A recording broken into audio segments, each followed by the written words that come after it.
Hello, this is Daniel Mart, and today I'm going to be doing a review for one of the best Christmas movies out there. Yippee-ki-yay, motherfuckers. This is Die Hard.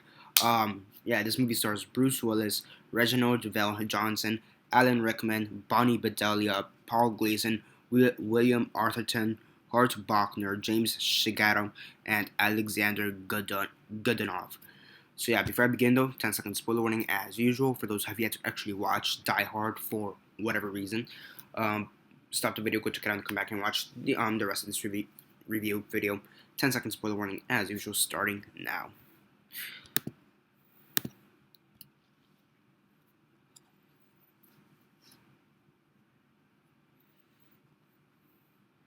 Okay, so 10 seconds are up. So for those who have yet to actually watch this, who have yet to actually watch the movie and haven't already, please don't comment down below or be messaging me. Then never give you fair warnings. As usual, I did.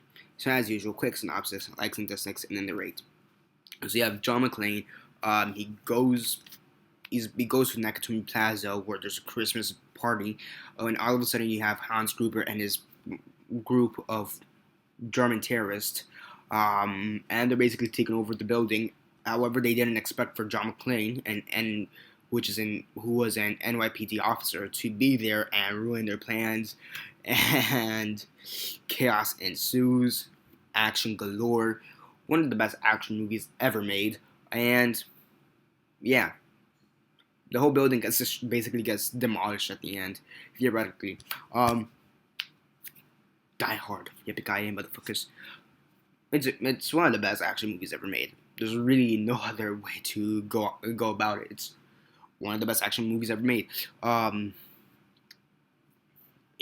really it. Okay, Alan Rickman, probably his best performance up until Harry Potter, up until he became Severus Snape in Harry Potter, and that's actually how I became introduced to Alan Rickman. I actually didn't realize Alan Rickman was the villain from Die Hard till a couple years back, maybe like a year or two back, when I actually started analyzing movies and stuff. But yeah, that's how I learned about Alan Rickman, Severus Snape, and he makes a pretty good German accent, I guess. I think he actually makes a pretty good, convincing American accent. That one scene where you have Hans Gruber and Bruce Willis, McClane, they're talking to each other, but they don't know. They have an idea of who they possibly are. Hans Gruber knows, oh, this is the asshole who's been ruining my whole plan. And then McClane's like, he may be a hostage, or he may be one of the enemies, who knows. But he quickly deduces that he's one of the enemies. Come to find out, it's Hans Gruber.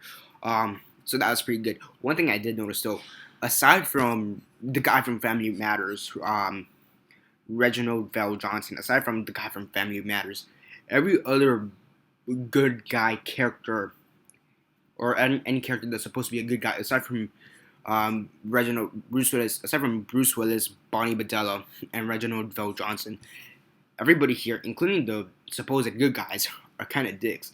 Because you have Bruce Willis, he's in this hostage situation. I mean, he's not one of the hostages, but he's kind of there. He's giving information to Reginald Vell Johnson's character. He's like, "Yo, this is what's going on.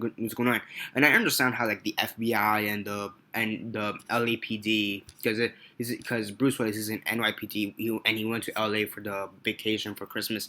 And I understand how the LAPD are being a bit cautious about it, but just to completely disregard his tips, it's kind of stupid. I mean, they should, like, even if they don't completely trust Bruce Willis's character, they should at least take into consideration what he's saying. So yeah, I think one of the funniest lines, aside from "Yippee-ki-yay, motherfucker," is right when the terrorist activity starts, he calls the police, and the ladies, I guess the receptionists, the police operators or whatever, they're like, if you want to place an emergency call, please dial 911 or something, because he somehow bypassed it, and he's like, and his response was hilarious, and I actually like laughed out loud. Bruce Willis says, "This is an emergency. Does it look like I'm fucking ordering pizza or some shit like that?" That was hilarious. I'm not gonna lie, I laughed a good while. It's really comedic, actually. Has some pretty good comedic undertones, and I really do like it for that. The action is great, and it's an action classic. It's actually well acted. you have the douchebag coworker. Like everybody here, like you have the one douchebag coworker who thinks he's helping McClane get shot. So yeah, overall pretty good. You even have the limo driver. Um, I forget who the limo. You have the limo driver here. Uh, who's like in the limo driver. He has no idea of what's going on. It's just hilarious that the limo driver just has no idea what's going on. It's not until like he hears it through the radio that he kind of realizes, oh shit, I kind of need to get the fuck out of here. Um, so yeah, and it does give everybody a bit to shine. Obviously, Bruce Willis has the whole movie to shine, but you have Hans Gruber, pretty good. You have the guy who plays Carl, who's like his second, who's Alan Rickman's second hand in the movie. Alexander Godunov, he's pretty good in this role for what he has to do, and he does have his scenes where he stands out. You have Bonnie Bedelia, who stands out in some of her scenes. Reginald Val Johnson. You have all the main characters, main actors who stand out. Even the limo driver stands out when he punches the guy in the ambulance. Yeah, I mean the great movie, one of the best action movies ever made. It's fantastic. Um, it's fantastic. One of the best action movies ever made. One of the best Christmas movies ever made. Yeah. And it's probably one of those few Christmas movies where you could probably just pop it in any time of the year and you could still watch it. I mean, there's not many Christmas movies where I could think of in which you could just pop it in any time of the year and you could just watch it and enjoy it. I mean, that's not to say you can't enjoy a Christmas movie in the summer, but, it has the effect that you feel like, oh, I should be watching this at Christmas, but watching Die Hard, you're like, it doesn't really bother me. Same thing with Gremlins for me. I feel like I could watch that any time of the year. Batman Returns.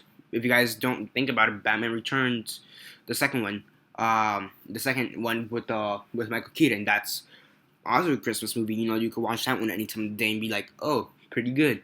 Edward Scissorhands, another one. So I mean, there are a few of them, but it's usually the alternative Christmas movies, if you know what I mean. Those that kind of have the Christmas movie as a backdrop. So, yeah, pretty fun movie, pretty good movie. One of the best movies ever made, best action movies ever made. Now, it's arguable whether it's one of the best movies ever made, but it's definitely one of the best action movies ever made. Right up there with Terminator 2, Terminator, Indiana Jones, Star Wars. When it comes to action movies, it does rank high up on that list. I'd say Mad Max Fury Road or Thunderdome. I don't really like the first Mad Max, to be honest. But yeah, I understand how it's an action classic, but I don't really like it. But whatever, that's my personal taste. On a scale of 1 to 10, 1 being the worst, 10 being the best, and 6 being decent, I'll give this movie a 9 out of 10. It's a fantastic movie. It has a few flaws every here and there, but overall it's an enjoyable movie, and yeah, it's basically it for now. Subscribe if not already subscribed. I do movie reviews, TV show reviews, and comic book reviews. Comment down below on your thoughts on the movie. Have you seen it? And if not, why not? And if you have, what are your thoughts on it? Comment out that down below. Let me know. Like the video, share on Facebook, Twitter, MySpace, or whatever you guys prefer. And that's basically it for now. This is Daniel Mart signing off.